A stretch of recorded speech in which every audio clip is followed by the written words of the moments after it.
Media మిత్రులు నమస్కారం. 4-5 రోజుల నుంచి మీడియాలో జోగి రమేష్ మాజీ మంత్రి మాట్లాడేది రాష్ట్ర ప్రజలందరూ చూస్తున్నారు.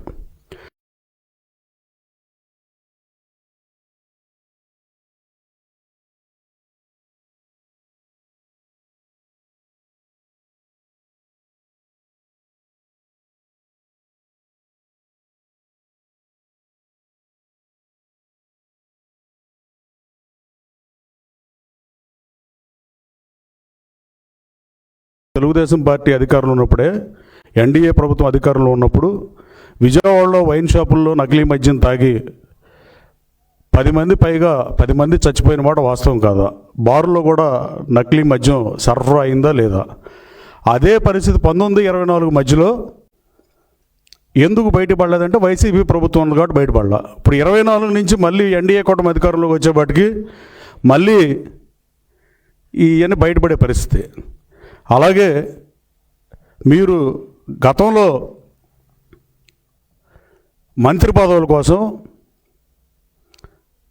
జగన్మోహన్ రెడ్డి గారు మెప్పు పొందడం కోసం చంద్రబాబు గారి ఇంటి మీదకి దాడికి వెళ్తానని చెప్పడం, దాడికి వెళ్ళటం, సభ్య సమాజం తలదించుకునే పనులు చేసినా మీకు స్వామి కార్యం స్వకార్యంలాగా మీకు మంత్రి పదవి వచ్చింది చంద్రబాబు గారి ఇంటి మీద దాడి చేయటానికి వెళ్ళినప్పుడు.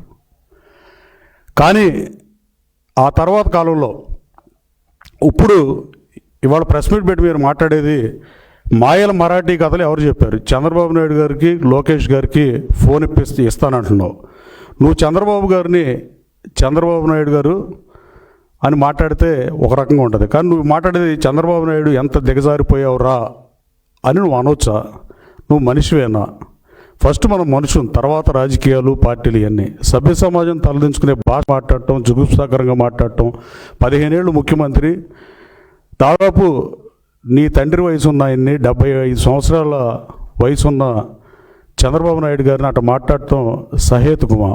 నువ్వు అసలు అన్నం తింటున్నావా, గడ్డి తింటున్నావు అనేది మీరు ఆత్మలోకం చేసుకోవాల్సిన అవసరం ఎంతైనా ఉంది. ఆ పైపచ్చి నీకు నువ్వే మంచి వ్యక్తిగా చెప్పుకుంటున్నావు. తప్పు చేయకుండా గతంలో కూడా గ్రామాల్లో ఎవరైనా తప్పు చేస్తే ఏ కులం వాళ్ళైనా, అది ఏ కులమైనా ఏ మతమైనా, వాళ్ళు కుల బహిష్కరణ చేసిన మాట వాస్తవం కాదు ఈ సమాజంలో, మన రాష్ట్రంలో. కానీ ఇవాళ పరిస్థితి ఏ రకంగా దిగజారిపోయిందంటే, నేను పలానా కులం కాబట్టి నన్ను దాడి చేస్తున్నారనే స్థితికి రాజకీయాలు దిగజారిపోవడం బాధాకరం. గతంలో లాగానే తప్పు చేసిన కుల బహిష్కరణ చేసే పరిస్థితి ఇప్పుడు లేదు కాబట్టి ఆ కులాల ప్రస్తావన తెస్తాం.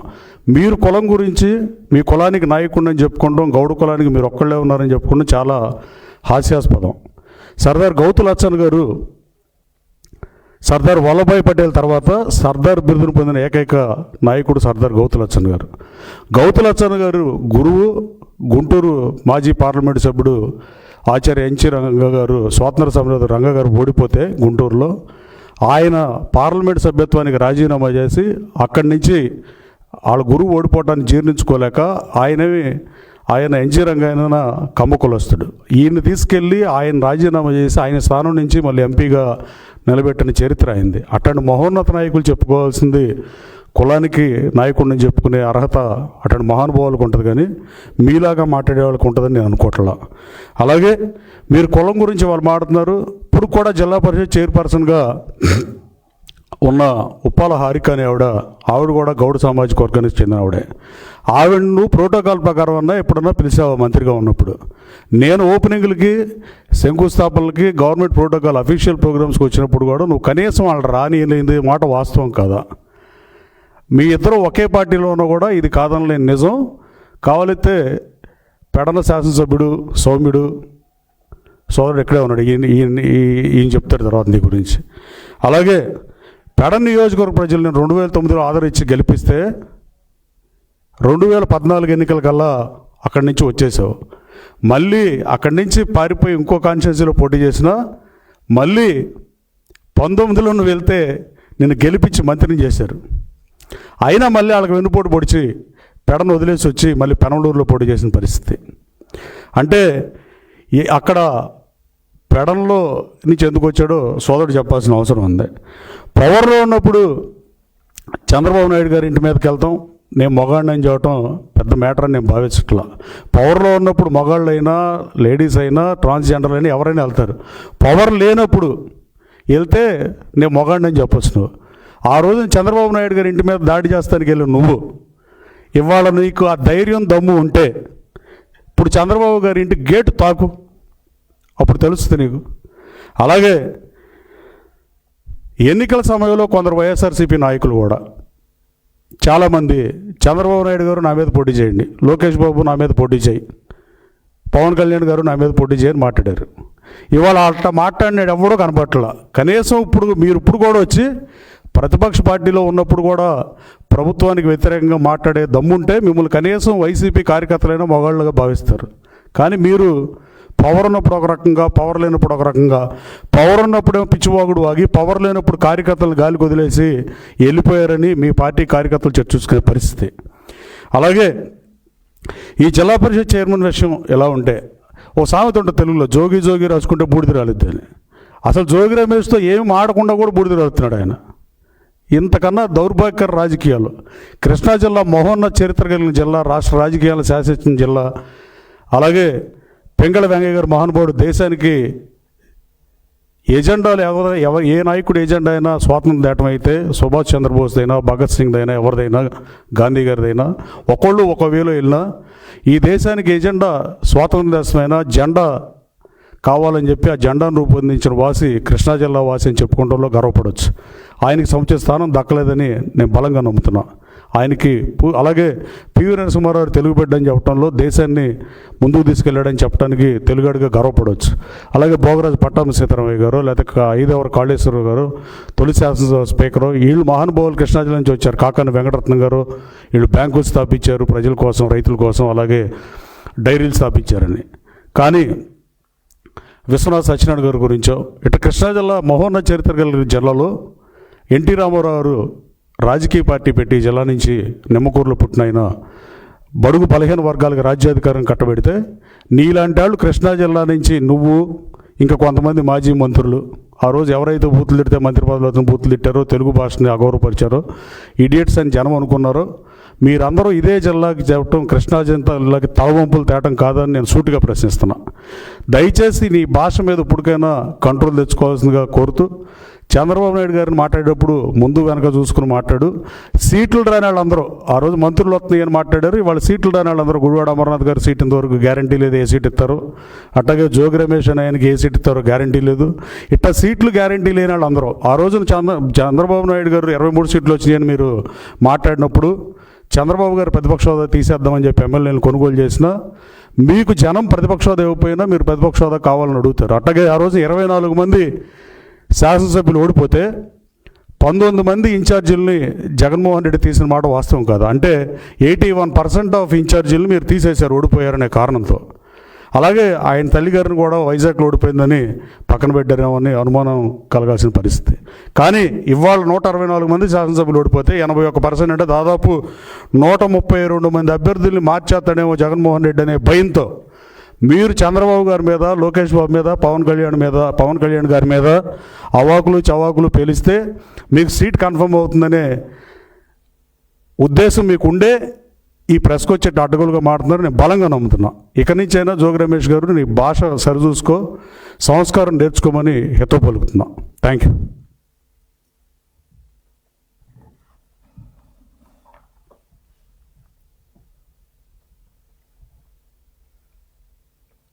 అందరికీ నమస్కారం. అరాచకమే ఎజెండాగా, దందాలే లక్ష్యంగా పనిచేసేటువంటి వ్యక్తి జోగి రమేష్. ఈ రోజున పెడన నియోజకవర్గంలో ఉన్నటువంటి ప్రజలందరూ కూడా జోగి పేరు చెప్తేనే భయపడిపోయేటువంటి పరిస్థితి. మరి గతంలో పెడన నియోజకవర్గంలో ఎమ్మెల్యేగా, మంత్రిగా పనిచేసినటువంటి జోగి రమేష్ అక్కడ ఉన్నటువంటి 4 మండలాలు కృత్వేని కానివ్వండి, బంటుమిల్లి, పెడన మున్సిపాలిటీ, అలాగే గూడూరు మండలాల్లో నువ్వు దోచుకున్నది పెడన నియోజకవర్గం పూర్తి స్థాయిలో దోచుకున్నా. అక్కడ ప్రజల యొక్క రక్తాన్ని పిండేసేవు. ఆ రోజున కృత్వేని మండలంలో ఆక్వారంగం అభివృద్ధి చెందుతూ ఉంటే అక్కడ ఏ చెరువు తవ్వాలన్నా, ఏ చెరువు రిపేర్ చేసుకోవాలన్నా అక్కడ ఉన్నటువంటి రైతులందరి దగ్గర నుంచి కూడా డబ్బులు దండుకున్నావు. డబ్బులు చెల్లించుకోకపోతే మరి అక్కడ ఎక్కడ కూడా చెరువులు తవ్వలేనటువంటి పరిస్థితి ఆ రోజు మనందరం కూడా చూసాం. ఈరోజు అక్కడ ఉన్నటువంటి రైతులందరూ కూడా చాలా సంతోషంగా ఆనందంగా ఉన్నారు. ఎందుకంటే ఎప్పుడు వెళ్ళిపోతాడా అని ఎదురు చూశారు ఆ రోజున రైతులందరూ కూడా.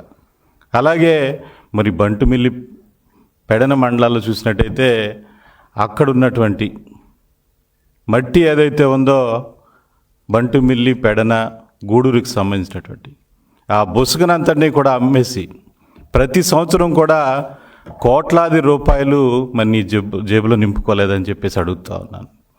పూర్తి స్థాయిలో మండలాలన్నింటినీ కూడా దోచుకున్నావు. పెడన మున్సిపాలిటీలో చూసినట్టయితే మరి అక్కడ పేకాట క్లబ్బులు నడిపించావు. ప్రజల జీవితాలని నాశనం చేసావు. అక్కడ ఉన్నటువంటి ప్రజలందరికీ పేకాట క్లబ్బులు పెట్టి ప్రజల్ని రోడ్డుని బజార్కి ఇచ్చావని కూడా ఈ సందర్భంగా తెలియజేస్తా ఉన్నాను. మరి ఇలా పెడన నియోజకవర్గంలో ఎక్కడ చూసినా కానివ్వండి, అక్కడ ఉన్నటువంటి అభివృద్ధిని మరిచి సంక్షేమాన్ని మరిచి ప్రజల్ని పీల్చి పిప్పి చేసావు. ఎవరైనా ప్రశ్నిస్తే వాళ్ళ మీద ఆ రోజున కేసులు పెట్టించావు. చిన్న ఉదాహరణ ఆ రోజున చూసాం.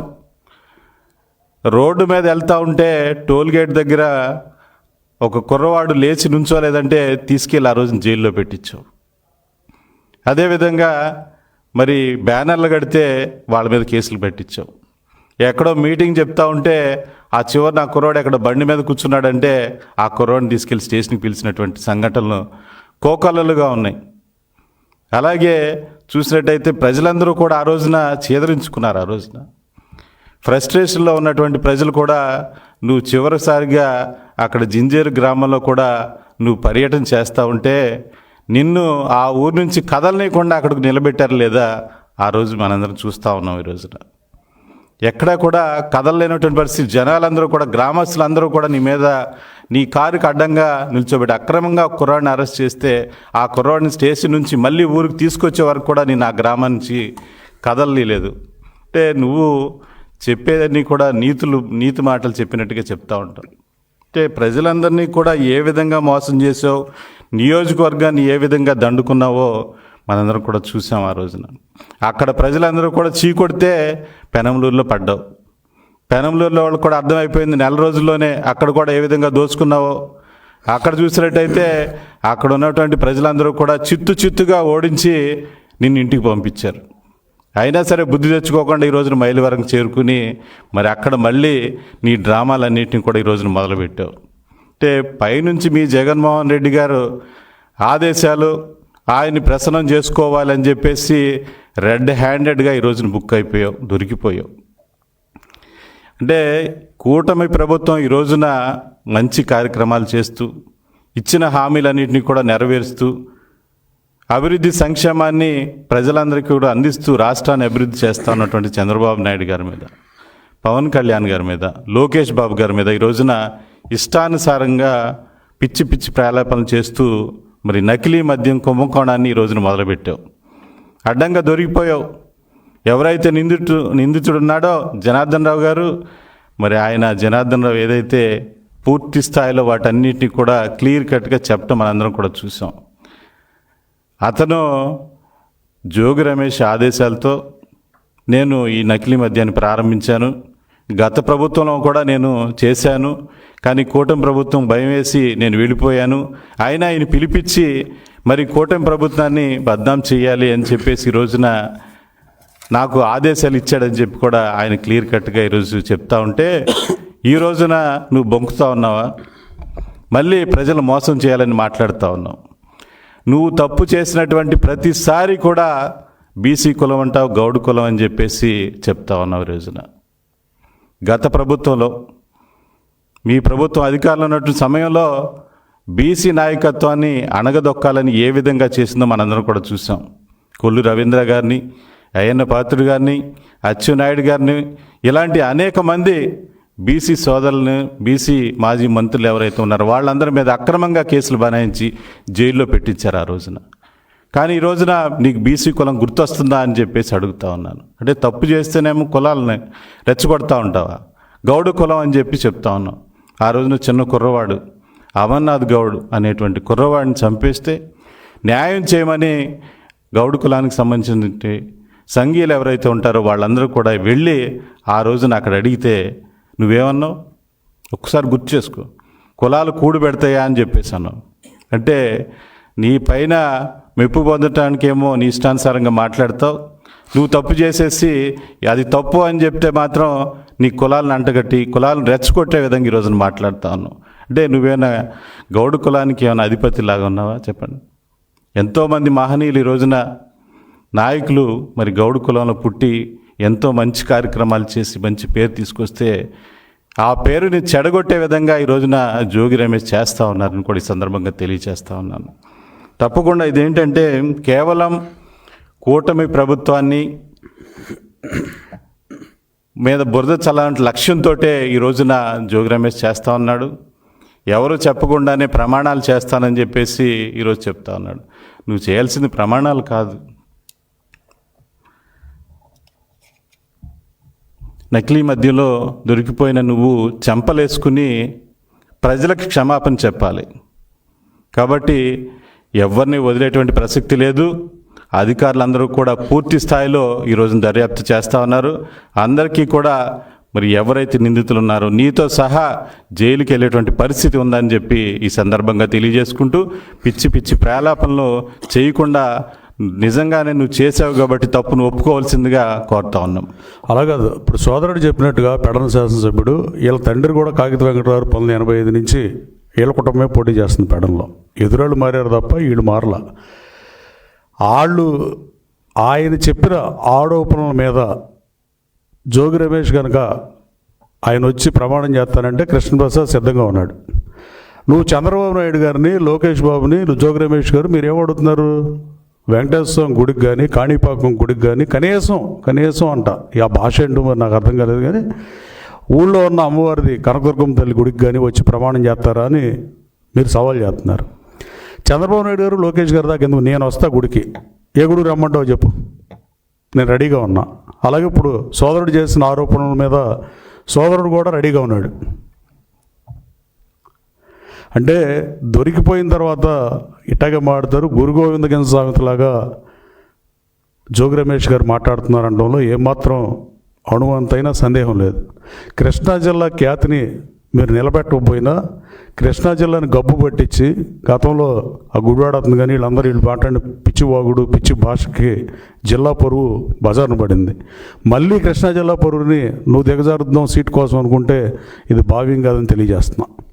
Thank you.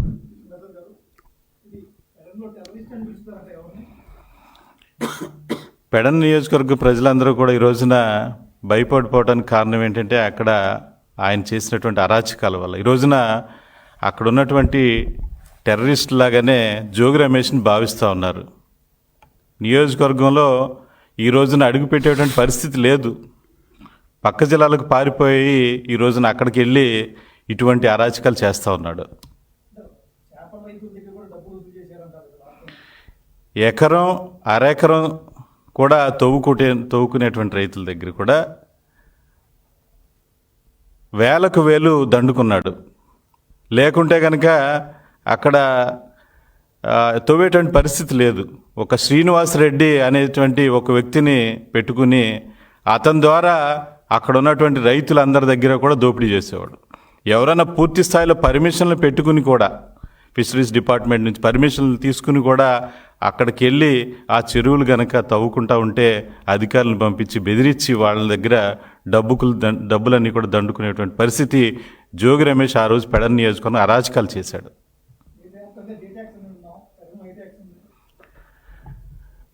స్టేట్ వైడ్గా గత వైసీపీ ప్రభుత్వం చూసినట్టయితే జే ట్యాక్స్ ఎక్కడ ఏ కంపెనీ కానివ్వండి పరిశ్రమలు కానీ పెట్టామంటే జే ట్యాక్స్ ఉండేది. కానీ మా పెడన నియోజకవర్గంలో మాత్రం గత ప్రభుత్వంలో జోగి ట్యాక్స్ ఉండేది. ఏ కార్యక్రమం చేయాలన్నా ఏ ఉద్యోగాలు రావాలన్నా జే ట్యాక్స్ కడితేనే పనులు అయ్యేటువంటి పరిస్థితి. అందుకని ప్రజలందరూ కూడా అక్కడి నుంచి తరిమి కొట్టడం జరిగింది.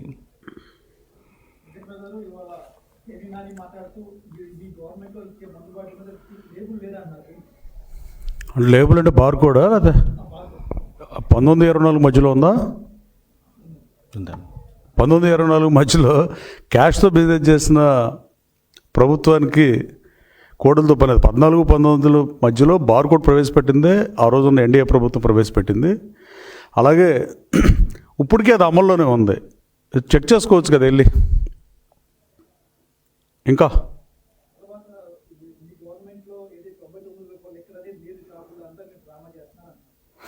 ఎవరు చెప్తున్నారు? గణాంకాలు చూసుకోండి. 99 రూపాయల బాటిల్ 20 నుంచి 25% మద్యం అమ్మకాల్లో ఆ 99 రూపాయల రేటుదే రాష్ట్ర వ్యాప్తంగా అమ్ముతున్నారు. డిపార్ట్మెంట్ అడిగితే డీటెయిల్స్ ఇస్తారు. ఆర్టీఐ ప్రకారమైన అప్లై చేసుకుంటే వచ్చేస్తుంది కదా డేటా. డేటా లేకుండా ఉన్న ప్రశ్న ఏది పడితే అది మాడితే అది సహితం కాదని నేను భావిస్తున్నా.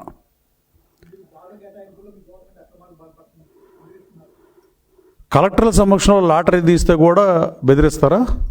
అది ఎవడన్నా నమ్మేటట్టు ఉందో? అది జిల్లా కలెక్టర్ల సమక్షంలో లాటరీ తీసి బార్లు కేటాయింపు జరిగితే దాంట్లో బెదిరిస్తున్నారంటే ఇక సభ్య సమాజం ఏమనుకోవాలో ఆలోచించుకోవాల్సిన అవసరం ఉంది. ఆయన మాట్లాడింది ఆయన ఆలోచించుకుంటూ ఇంకోసారి అది మాట్లాడడం అనుకుంటున్నా.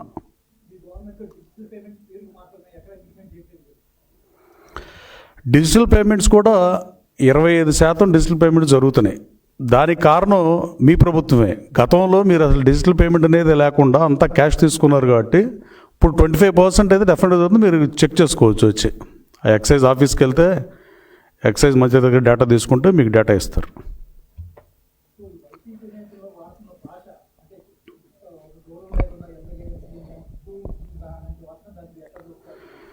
అంటే ఫస్ట్ వాళ్ళు అన్నం తినే భాష మాట్లాడాల్సిన అవసరం ఉంది.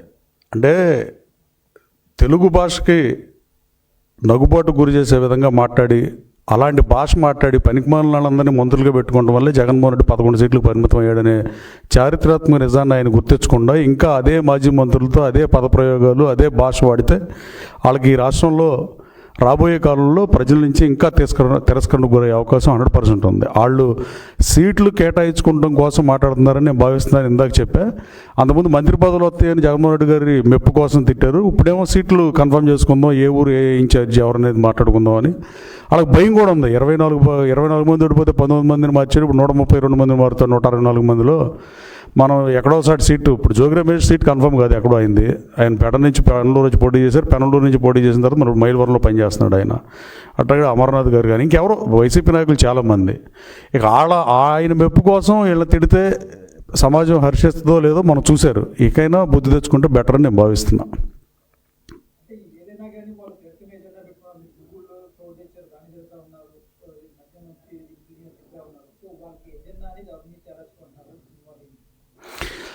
అంటే వాళ్ళు గూగుల్ని తిట్టినా మళ్ళీ గూగుల్ మేమే తెచ్చాము, జగన్మోహన్ రెడ్డి గారు తెచ్చారని చెప్పి కొంత వర్షన్ ఆఫ్ మీడియాలో చెబుతున్నారు. అంటే వాళ్ళు తిడుతున్నారా పొగుడుతున్నారా అనేది క్లారిటీ లేదు.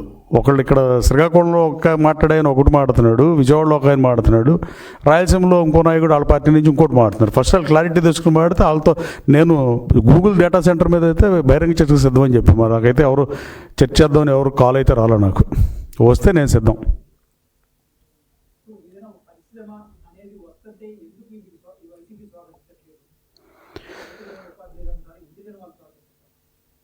అంటే వాళ్ళు ఉద్యోగాలు ఇచ్చామని వాలంటీర్ ఉద్యోగాలు ఇచ్చి వాళ్ళు ఎక్కువ ఉద్యోగాలు ఇచ్చారని చెప్పుకున్న పరిస్థితి.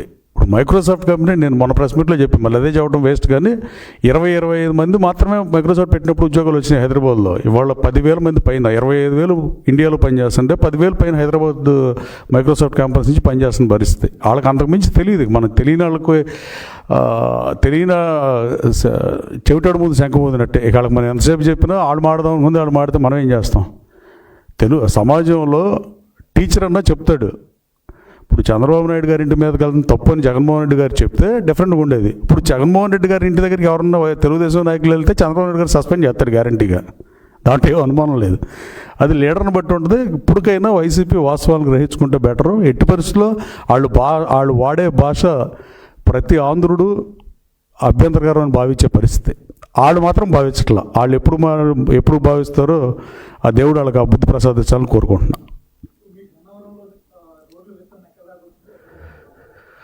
కొన్ని జరుగుతున్నాయి. గన్నవరం సెంటర్లో ఎప్పటి నుంచో దాదాపు 40-50 ఏళ్ళ నుంచి 120 అడుగులు R&B రోడ్డు ఉండాల్సింది 50-55 అడుగులు కుచించుకుపోయింది. దాన్ని ఎక్స్టెండ్ చేసాం. అందరినీ ఒప్పించి మెప్పించి చేసిన పరిస్థితి. అంతకుముందు గాంధీ గారి విగ్రహం ఉండేది అక్కడ, మహాత్మా గాంధీ గారి ఫాదర్ ఆఫ్ ద నేషన్, అట్లాగే ఎన్టీ రామారావు విగ్రహం ఉండే, ఆ రెండు కాంస్య విగ్రహాలు మారుతున్నాం. మాజీ ప్రధానుల విగ్రహాలు కూడా పాడైపోతే మాజీ ప్రధానులు కూడా మళ్ళీ పెడుతున్నాం, రీస్టోర్ చేస్తున్నాం సేమ్ అదే రోడ్లో.